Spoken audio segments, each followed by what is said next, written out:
I'd always liked fishing at night. Something about the quiet, the way the lake turned to glass under the stars, made it feel like the rest of the world had gone to sleep and left me alone, used until I found a primitive campsite on the north shore of Clearwater Lake. It wasn't much, just a fire ring made from old stones and a flat spot for a tent, but it was all I needed. I set up camp, built a small fire, and cooked dinner before the sun slid behind the ridge. By the time I carried my chair down to the shore, the sky was ink black and packed with stars.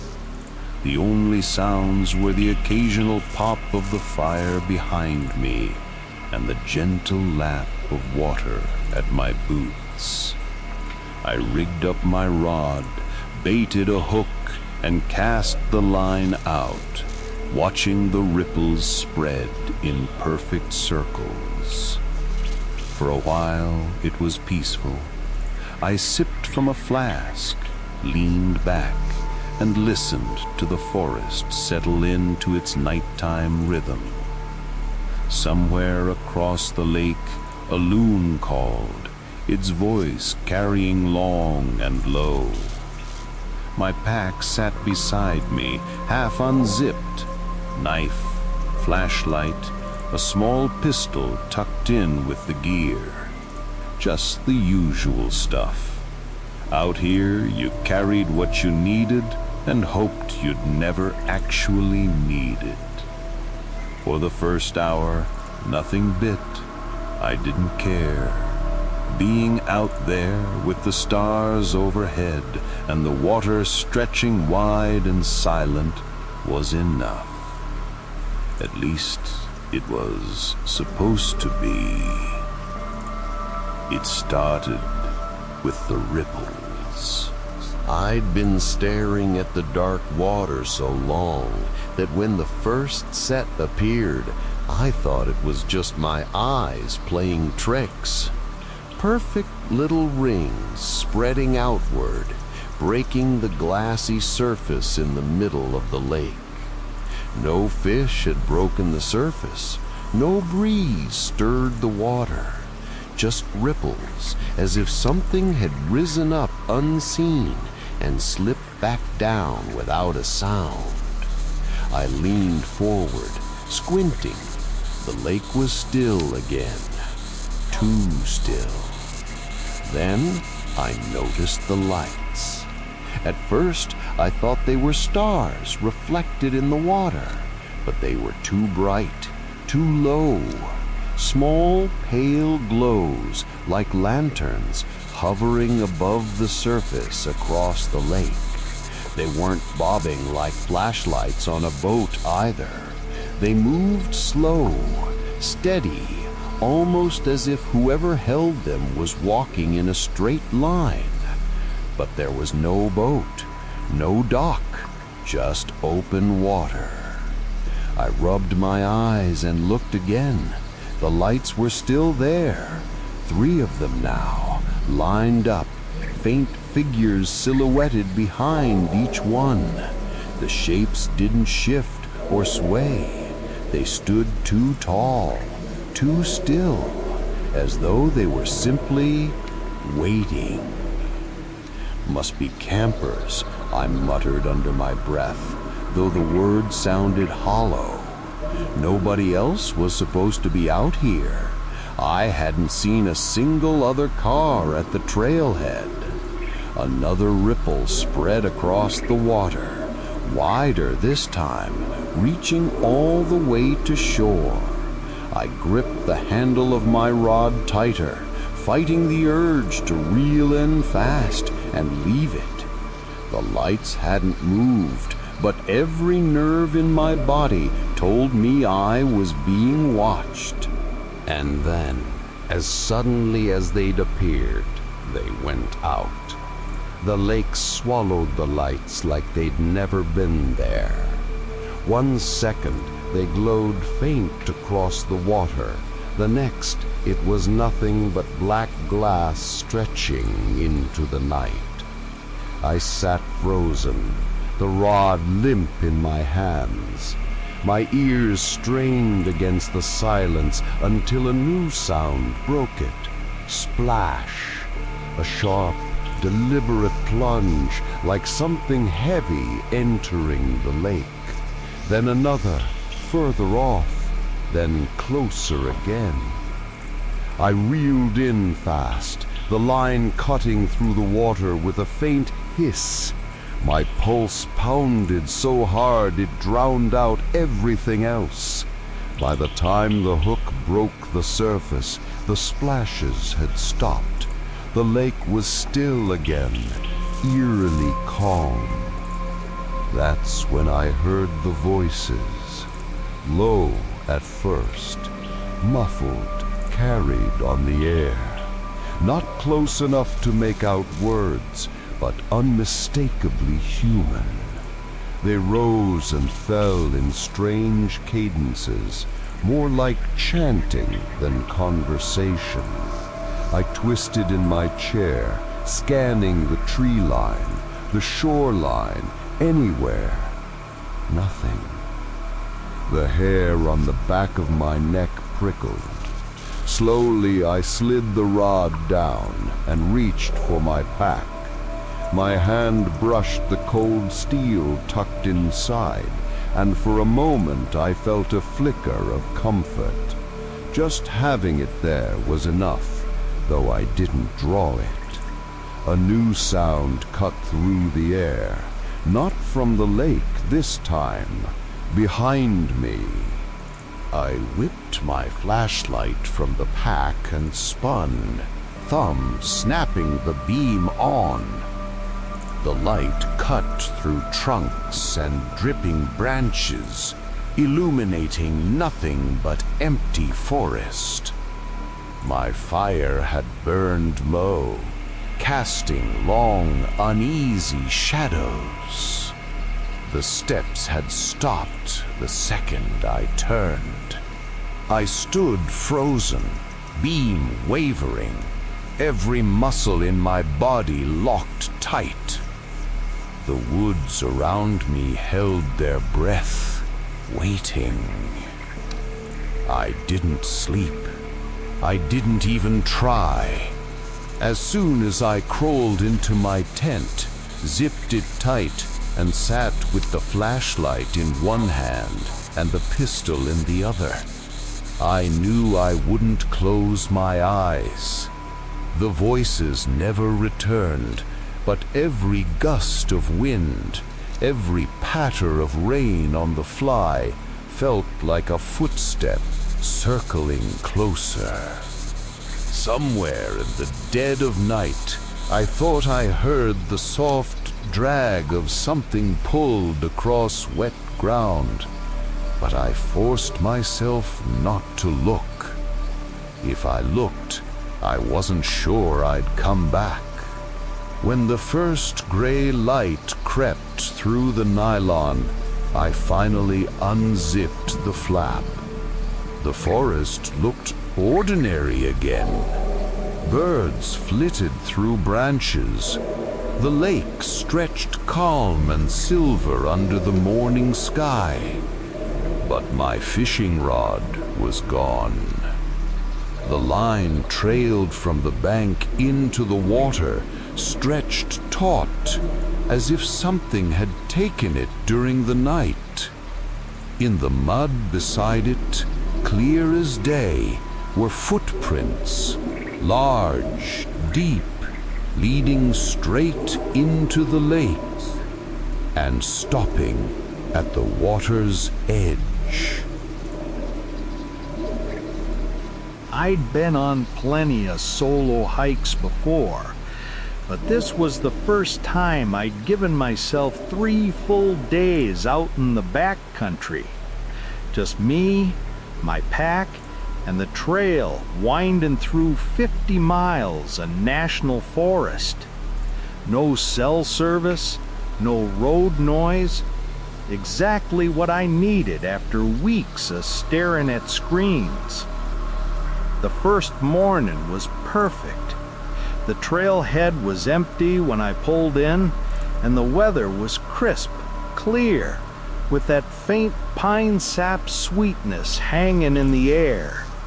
My pack felt heavy at first, but it always did. I carried the usual: tent, bag, stove, food, water filter, knife on my hip, a sidearm tucked discreetly into the waistband of my pack belt. Not because I expected trouble, but because in these woods you prepared. Bears, cougars, the occasional stranger. It was just common sense. The trail itself wound between tall firs and patches of birch, the ground soft with needles and moss. I fell into the rhythm fast, steady steps, breath in and out, the little satisfaction of watching the miles tick away on my map. Around midday, I stopped at a stream, boiled water for instant noodles, and stretched out on a sun-warmed rock. Nothing felt urgent. No deadlines, no buzzing notifications, just the sound of water rushing cold and fast over stones. When I set off again, the forest seemed to fold around me, the canopy shading the path in green and gold. I caught myself humming. At one point, I pulled out my phone just to check the time, forgetting there was no signal out here, then laughed at myself. By late afternoon, I'd covered close to 10 miles. My legs burned in that good way, and I felt the simple calm that comes with moving forward one step after another. At least until I started noticing the footprints. The first set of prints didn't bother me much.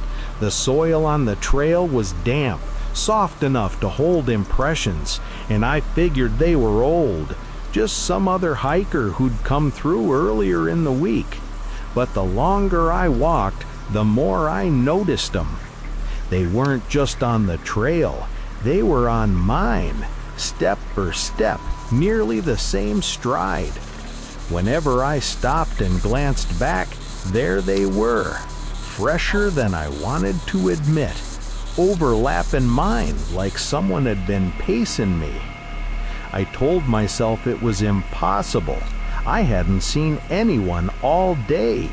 The parking lot had been empty except for my car. Still, I crouched to study one print more closely. The edges were sharp, not yet softened by wind or rain.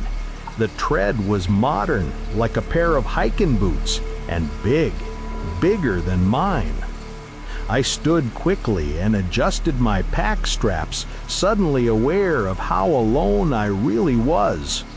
A few minutes later, a branch snapped somewhere off to my right. Not a twig under a squirrel, but a sharp crack, thick wood breaking at shoulder height. I turned fast, scanning the trees, hand hovering near my hip where the pistol rested beneath my shirt. Nothing moved. The forest was still, too still. I waited, ears straining, but no one stepped out.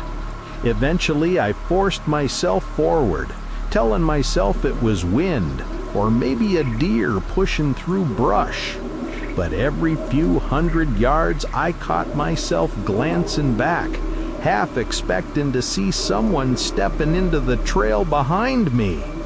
By the time I found a flat spot to camp, my nerves buzzed with that low hum you get when you know you're not alone. By the time I made camp, the sun had dipped low enough that the trees cast long shadows over the clearing. I set up my tent with practiced hands, boiled water for a pouch of dehydrated chili, and tried to shake the uneasy weight that had followed me since I'd noticed the prints. The woods should have felt peaceful, but they didn't. Every gust of wind, every creak of a tree settling sounded too close, too deliberate. I kept telling myself it was just nerves, that I'd psyched myself out. But when you're alone, the line between caution and paranoia gets thin. I ate fast and cleaned up, hung my food bag high between two pines, then sat near the dying glow of my stove. For a while there was only the hum of crickets and the far-off rush of water. Then came the rustle. Not faint, not background noise, a steady shift of leaves, heavy steps moving through the brush just beyond the firelight. I froze, headlamp snapping up to catch whatever it was.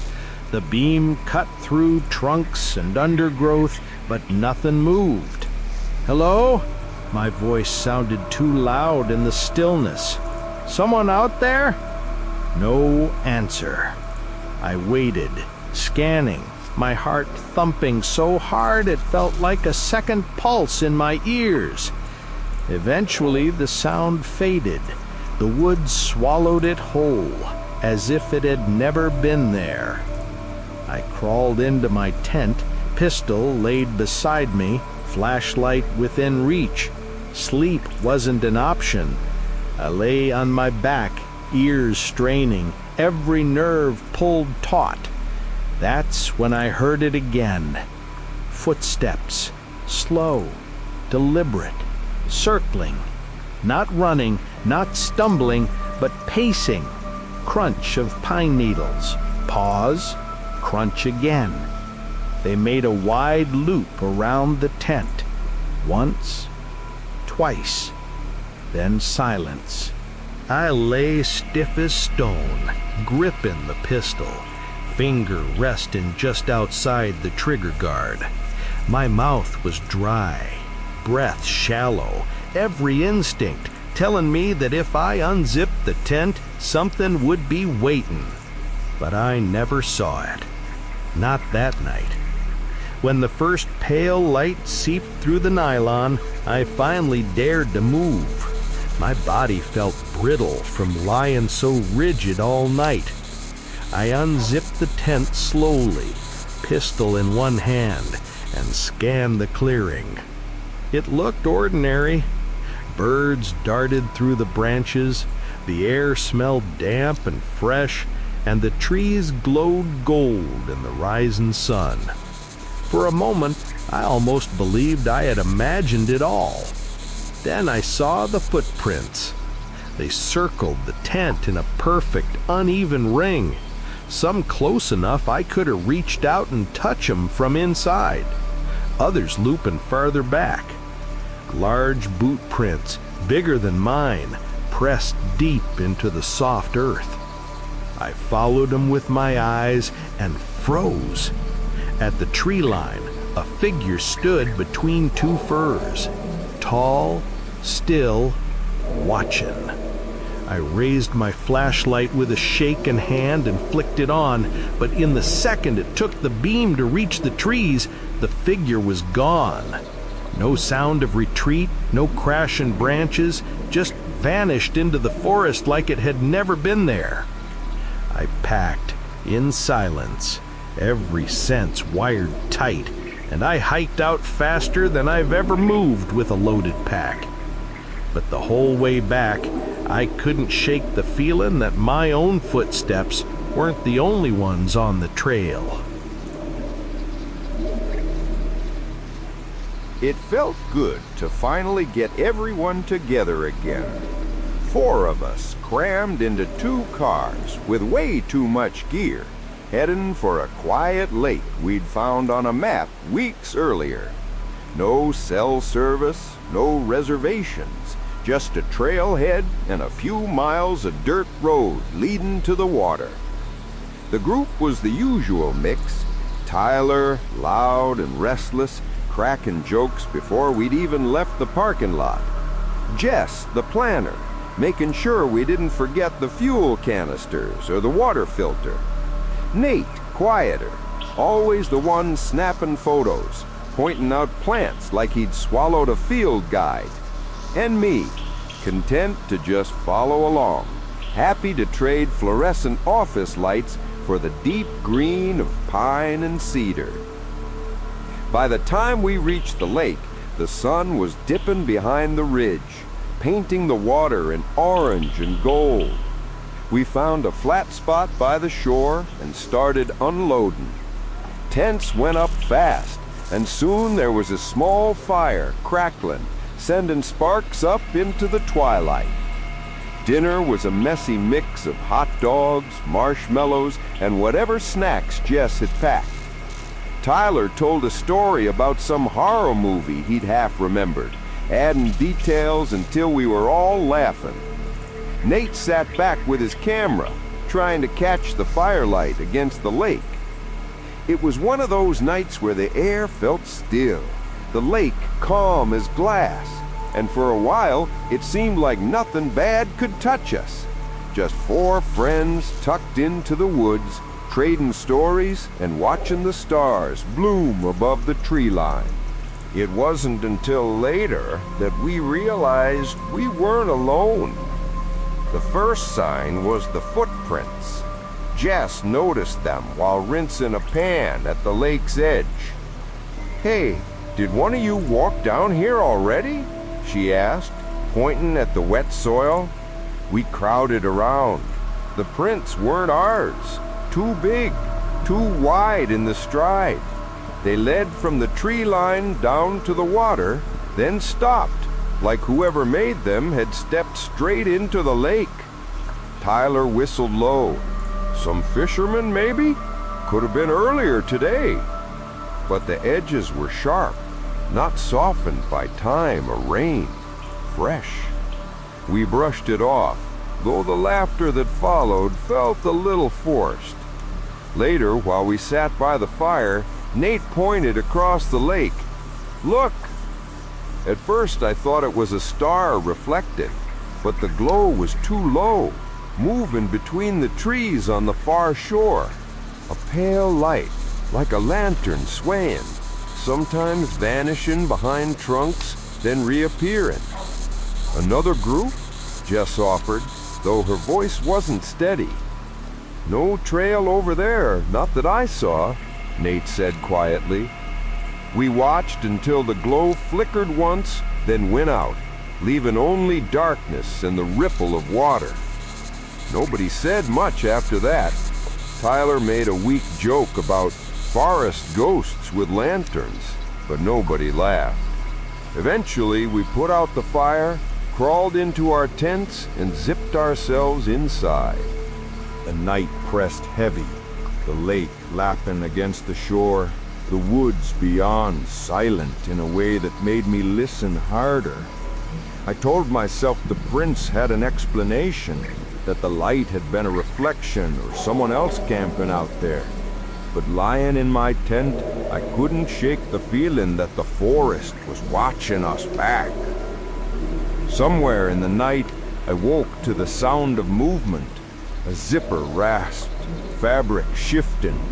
At first I thought it was Jess getting up to use the woods.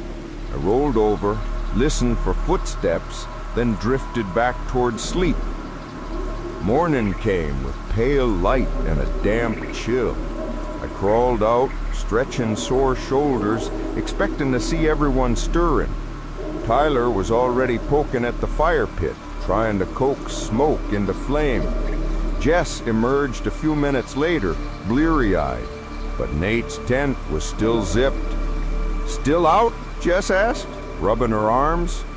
Tyler grinned. Guy could sleep through an earthquake. I called his name. No answer. Finally, Jess unzipped the flap. The sleeping bag was half open, backpack leaning against the wall, camera sitting neatly on top. No Nate. We searched the shoreline first, then the woods. His boots were gone from the tent, but his jacket still hung from a branch. That's when we found the tracks. Fresh prints leading away from camp into the trees. Same size as the ones Jess had spotted by the lake. We followed them, calling his name, voices echoing flat through the pines. The trail wound maybe 100 yards before it ended in soft mud. The last print was clear, toes pressed deep, then nothing. No more tracks, just bare ground. Jess swore under her breath. Tyler kept scanning the trees, jaw tight now, the joke's gone. He wouldn't just, I started, but the words stuck. None of it made sense. His pack, his food, his camera, all left behind. We circled, searched further, but there was nothing. No broken branches, no drag marks, no sign of struggle. Just an empty forest swallowing the sound of our voices. By midday, panic set in. Jess wanted to hike out and get help. Tyler argued we should stay in case Nate came back. I didn't know what to think. All I knew was that the woods felt different now, charged, like something unseen was listening to every word. And somewhere deep down, I knew he wasn't coming back. We broke camp by late afternoon, moving fast, hardly speaking. Jess's hands shook as she stuffed her gear, and Tyler kept glancing at the tree line, like he expected someone to step out any second. I carried Nate's camera, the strap cutting into my palm, because none of us could bring ourselves to leave it behind. The hike back felt twice as long. Every snap of a branch made us jump. Every shadow between the trees looked like it was watching. When we finally reached the cars, we didn't linger. We just threw packs inside and drove until the forest was nothing but a line in the rear view. We filed a report the next day. Search teams went in, dogs, even helicopters. They found nothing. No tracks, no gear, no sign Nate had ever been there at all. Weeks later, I still wake some nights to the memory it had glow across the lake. A pale lantern light moving between the trees. Too steady, too deliberate. And I can't help but wonder if that's where Nate went. Into the dark, toward a light that shouldn't have been there. I'd been looking forward to the trip for weeks. A friend of a friend owned a little cabin by Lake Westcott. Nothing fancy, just a weathered place tucked back in the trees where you could disappear for a few days. He offered it cheap, and I jumped at it. After months of noise and crowds, the thought of quiet water and a roof over my head sounded perfect. The road down to the lake was more dirt than gravel, full of ruts that rattled my old truck until I worried something might shake loose. When the trees finally parted, the cabin appeared at the shoreline.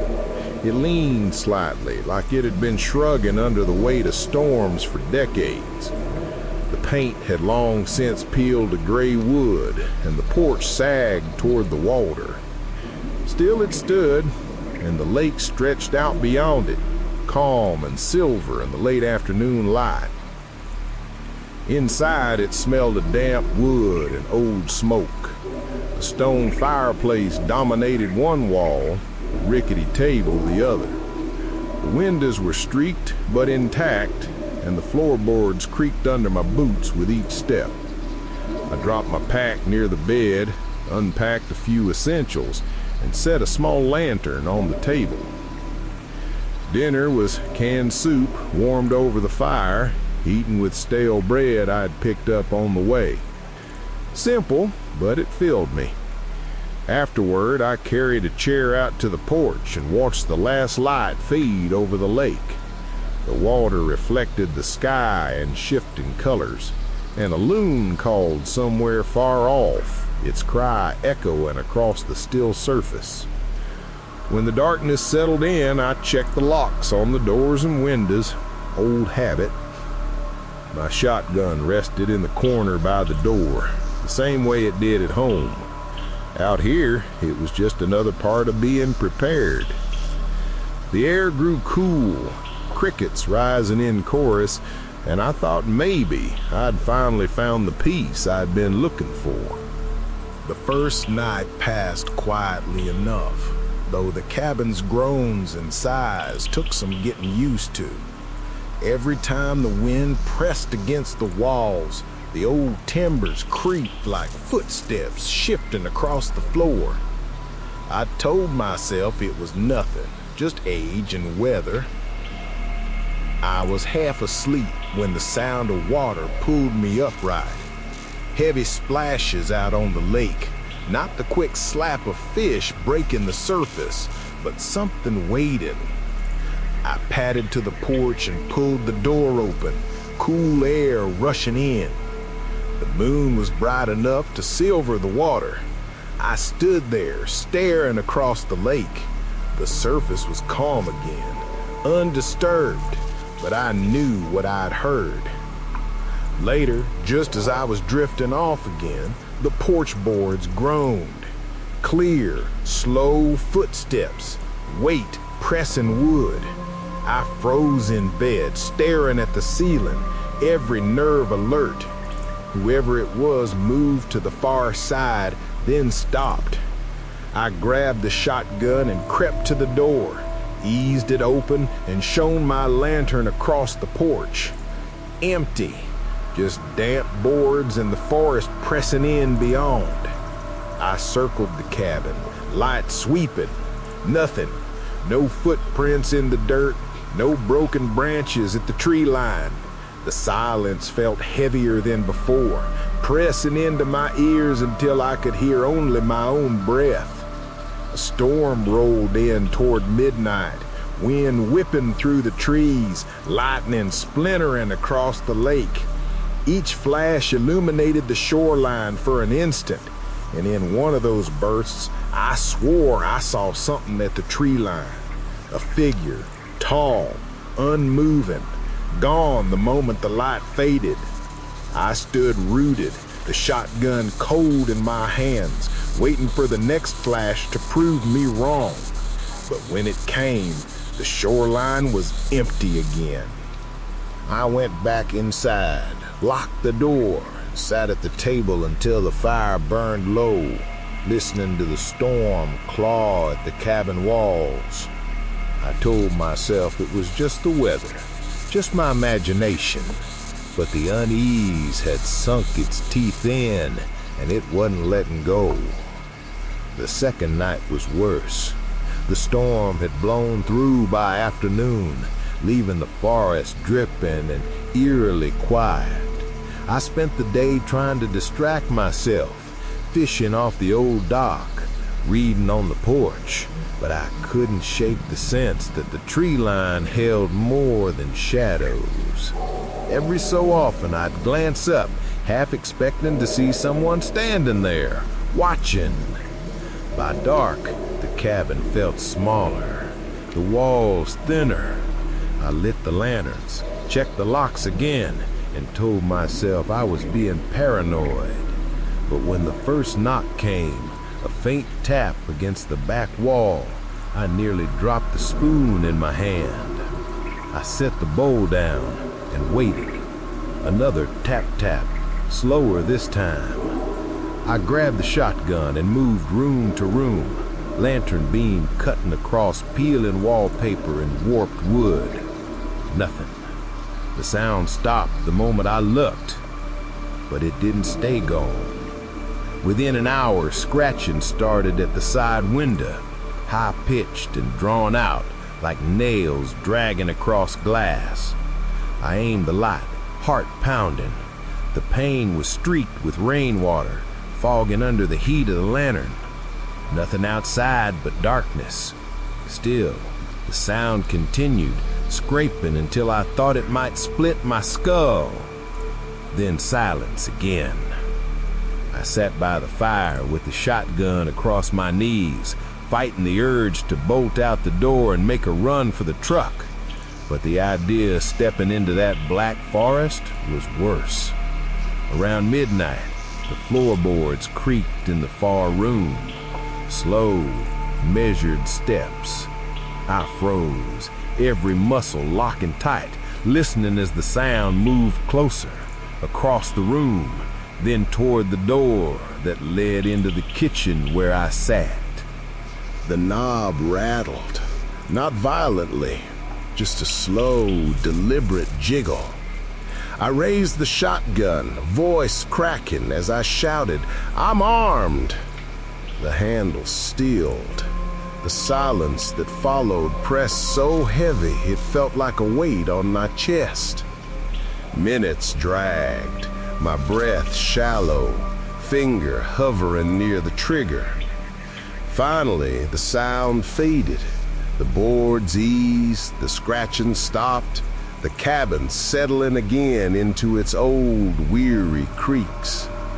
I stayed awake until dawn, shotgun still in my lap, lantern burning low, waiting for the door to turn again. By morning, the world seemed harmless again. Pale light filtered through streaked windows and birdsong spilled from the dripping trees. For a moment, I almost convinced myself the night had been a fever dream, fueled by too little sleep and too much imagination. But when I stepped outside, the evidence was waiting. The ground around the cabin was torn with prints.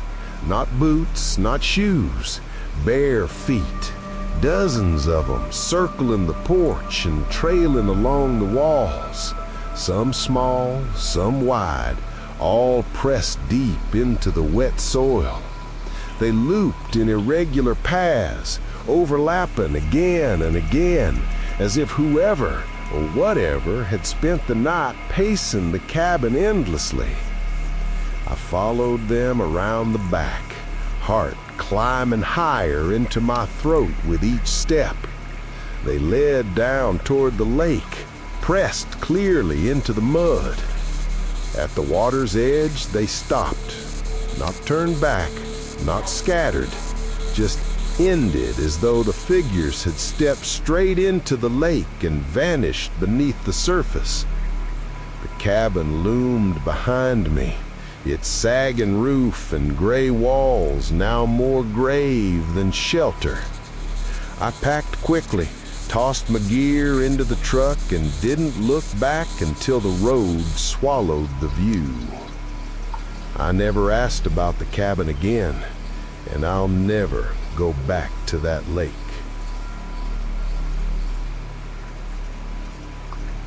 I hadn't planned to spend the night. It was supposed to be a simple day hike, 10 miles around the ridge, back to the car before dark. But when I came down the trail and found the lake, I couldn't make myself leave. It was perfect. The water spread wide and still, cradled by trees that leaned close like they were guarding it. The surface was glass, reflecting the sky in soft gold and violet as the sun dipped low. Not a ripple disturbed it, not even the faintest breeze. I dropped my pack at the shoreline, feeling the ache in my legs fade as I sat down. I had just enough food and gear to make camp, so I decided to stay. I filtered a few liters of water, boiled noodles on my little stove, and sat cross-legged on a rock as the light bled out of the sky. It was quiet in a way I rarely heard. No traffic, no hum of power lines, just the distant trill of birds and the low chorus of crickets starting up. I breathed deep, savoring it, the air cool with the promise of night. When I crawled into my tent later, it felt like the easiest decision I'd ever made. A night by the water, Nothing around but forest and stars.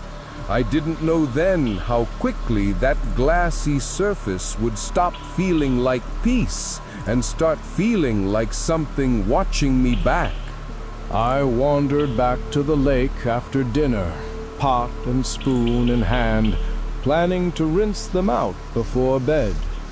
The water was so calm it looked solid, like a sheet of polished stone. I crouched down, dipping the pot in, watching the rings of disturbance spread outward in perfect circles. That's when I noticed it. My reflection looked back at me, pale in the fading light, hair mussed, shadows hollowing my eyes. But it wasn't alone. Another figure stood behind me in the water's surface, taller, thinner, shoulders hunched. Its outline wavered slightly, but it was there, dark against the soft sky, just over my left shoulder. I whipped around so fast the pot slipped from my hands and splashed into the lake. The shoreline was empty. Just my tent a few yards back, the trees pressed close, the stillness of evening settling in. No one there. I turned back to the water, heart hammering. Only my reflection now, staring wide-eyed, face pale in the twilight. The second shape had vanished like smoke. I stood and wiped my damp hands on my pants, forcing a laugh. Tired, I muttered out loud, as if saying it would make it true. Just tired. Water plays tricks at dusk. But when I picked up the pot again, I avoided looking into the lake. My eyes kept catching the surface anyway, flicking back to it, half expecting to see the figure waiting there again. By the time I zipped myself into the tent, unease clung like a second skin. Every time I blinked, I saw the shimmer of that reflection behind me. The night deepened fast. Clouds smothered the stars, and the lake turned black, a mirror of nothing. My lantern flickered against the tent walls, throwing restless shapes that didn't quite match the noises outside. I tried reading, but the words slid off the page. My ears kept tuning to the shoreline. Every few minutes, I swore I heard a faint splash, like someone stepping into shallow water and then out again. Finally, I unzipped the tent and poked the lantern outside. The clearing was empty, damp grass shining under the weak light. But when I glanced at the lake, my breath caught. In the reflection, a figure stood at my fire pit. The pit itself was cold and dark, untouched since dinner, but on the water's surface, flames flickered, and the silhouette of someone motionless loomed beside it. My pulse slammed into my throat. I blinked hard, rubbed my eyes. When I looked again, the fire was gone, the reflection smooth, only my own hunched outline bending forward with the lantern.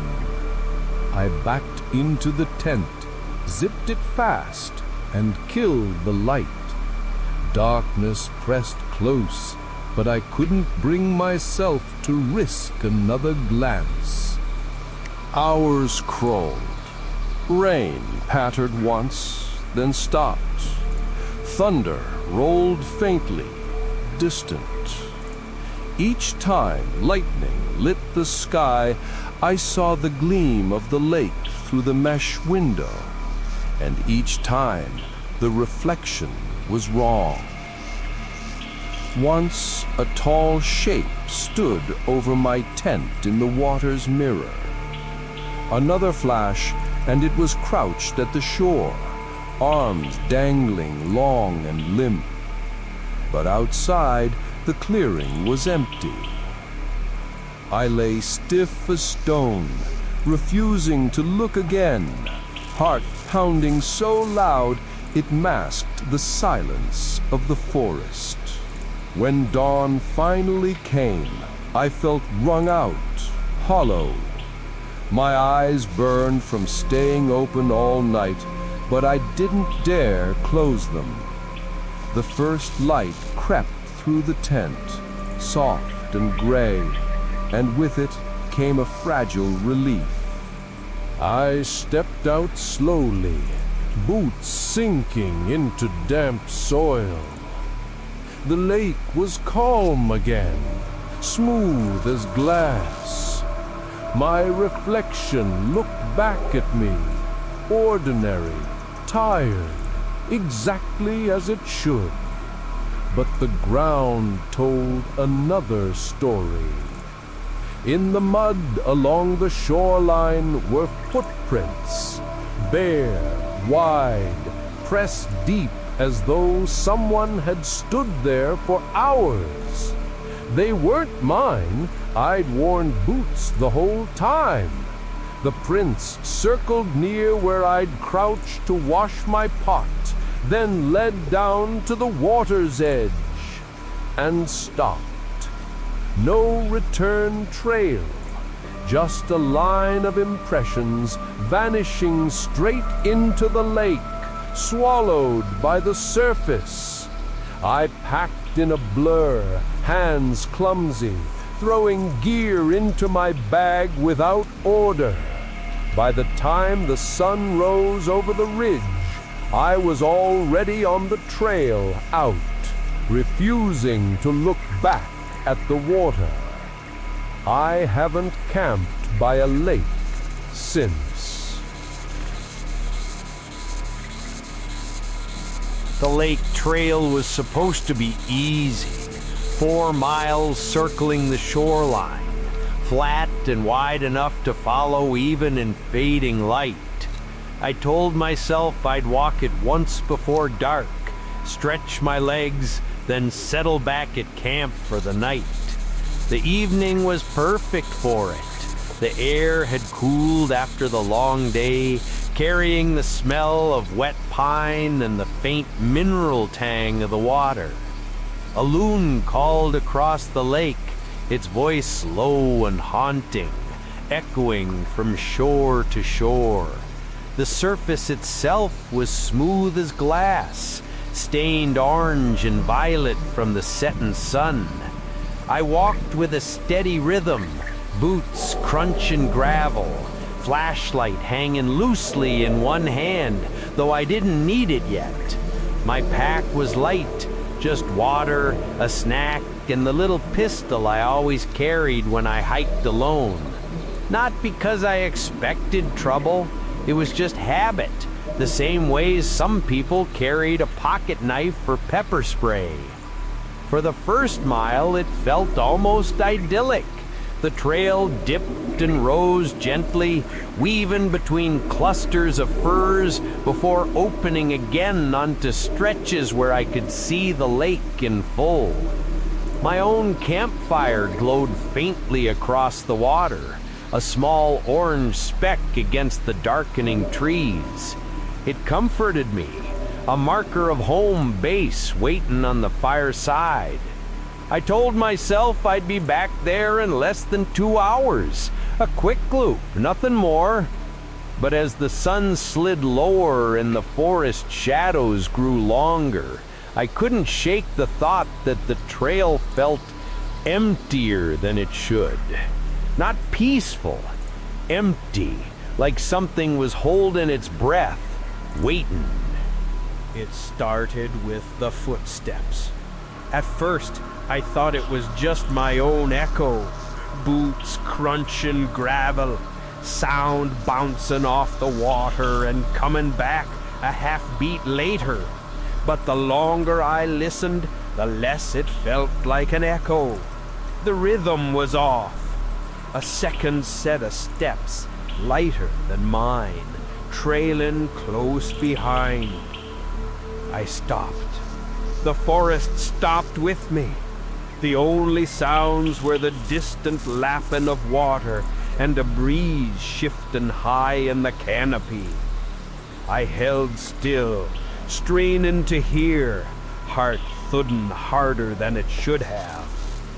Then I started walking again. Crunch, crunch, crunch. And there it was. A second pattern of steps falling in with mine, like someone pacing me just out of sight. I spun, sweeping the flashlight down the trail. The beam cut across empty dirt and trees, stretching back into shadow. Nothing. My mouth was dry. I told myself it had to be another hiker. Maybe someone who'd set up camp further down. The trail was public land, after all. But in the hours I'd been here, I hadn't seen another soul. I walked on, faster now, shoulders tight, flashlight bouncing with each step.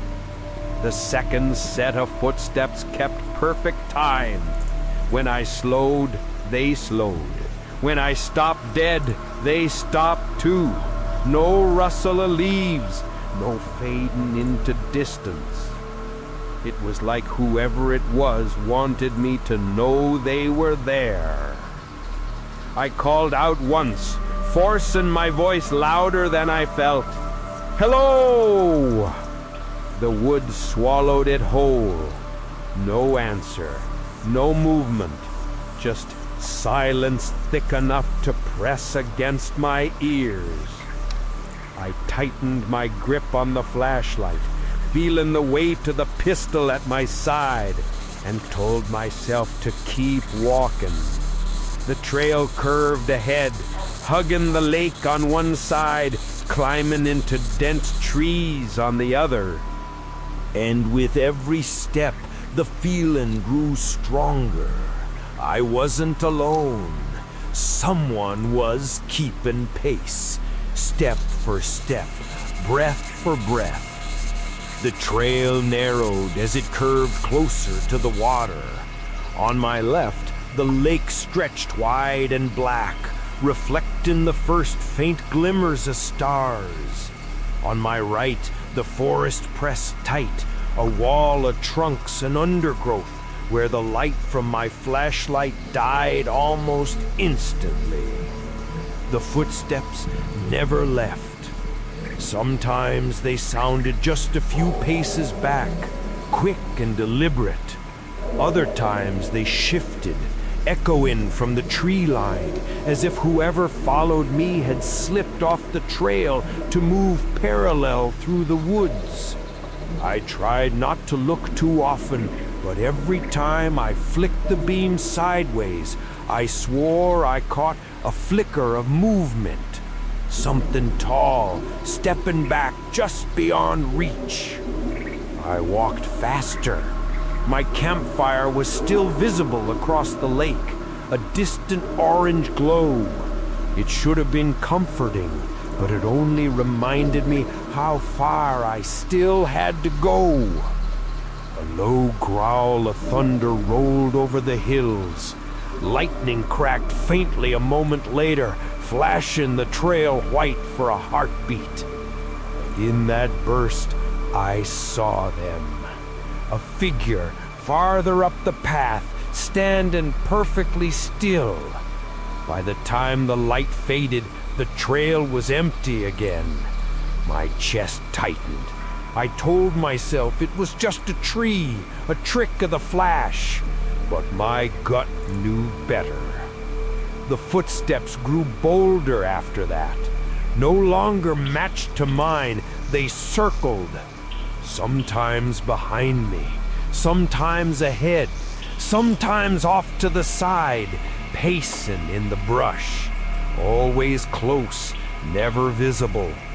The lake became a trap, Water on one side, trees on the other. Nowhere to go but forward, step after step, hoping the trail would deliver me back to camp before night swallowed everything. I rested my hand on the pistol at my belt more than once, fingers brushing the grip, but never drew it. A weapon didn't matter if I couldn't see what I was aiming at. By the last mile, the forest had gone completely silent. Not even crickets sang. Just my breath, my footsteps, and the steady rhythm of someone else moving through the dark with me. By the time the glow of my fire came into view through the trees, I was nearly running. My legs ached, lungs burning, but I didn't dare slow down.